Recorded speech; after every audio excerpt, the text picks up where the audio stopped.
தனது பெற்றோரை கொலை செய்த குற்றத்திற்காக தேடப்பட்டு வரும் 46 வயதுடைய நபர் ஒருவர் கடந்த வெள்ளிக்கிழமை மதியம் தெற்கு எல்டோபிகோ குடியிருப்பு பகுதியில் ஓடிச் செல்லும் காட்சிகள் அங்குள்ள வீடு ஒன்றில் டோர் பாதுகாப்பு கேமராவில் பதிவாகியுள்ளன. அவரை தேடும் பணிகள் தீவிரமாக முன்னெடுக்கப்பட்டு வருகின்றன. சிசிடிவி நியூஸ் ஊடகத்திற்கு கிடைத்த அந்த பாதுகாப்பு கேமரா காட்சிகளில் இருப்பவர் தேடப்பட்டு வரும் ஜோர்டன் சாங்வின் தான் என்பதை கீழ் பிராந்திய காவல்துறையினர் சனிக்கிழமை உறுதிப்படுத்தியுள்ளனர்.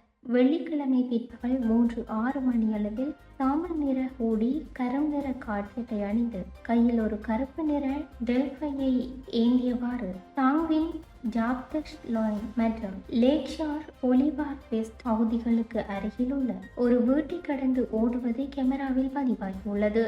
இதற்கடுத்து 3 நிமிடங்களில் காவல்துறை அதிகாரி ஒருவர் நடந்து சென்று கொண்டே சந்தேக நபர் தென்பட்டது குறித்து தனது வாக்கி-டாக்கியில் தகவல் தெரிவிக்கும் சத்தமும் கேட்டுள்ளது. பிற்பகல் 3:11 மணியளவில் துப்பாக்கிகளை ஏந்தியவாறு மேலும் 2 அதிகாரிகள் அந்த பகுதியை நோக்கி நகர்வதும் அவர்களில் ஒருவர் அவன் இதை கடந்து குதித்திருக்கலாம் அல்லது ஒரு வீட்டின் பின்பலவினூடாக சென்றிருக்கலாம் என்று கூறுவதும் அந்த டோர்வெல் கேமராவில் பதிவாகியுள்ளது. கொலை நடந்த 2 நாட்களுக்கு பிறகு, அதாவது ஜூன் 21 அன்று எடுக்கப்பட்ட சாங்வினின் 2 புதிய புகைப்படங்களையும் காவல்துறையினர் வெள்ளிக்கிழமை வெளியிட்டுள்ளனர். விசாரணையின் இரகசியத்தன்மையை பாதுகாப்பதற்காக இந்த புகைப்படங்கள் எங்கு எடுக்கப்பட்டன என்ற விபரத்தை காவல்துறையினர் வெளியிடவில்லை. அவருக்கு எதிராக 2 முதல் தர கொலை குற்றச்சாட்டுகளில் கீழ்கண்ட தழுவிய பிடியாணை பிறப்பிக்கப்பட்டுள்ளது.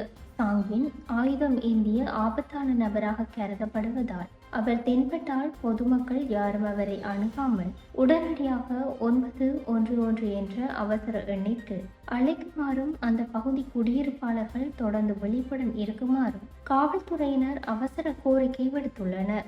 இந்த செய்தி உள்ளிட்ட மேலதிக விரிவான செய்திகளுக்கு www.behindmenews.org என்ற எமது இணைய பக்கத்தினை பார்வையிடவும்.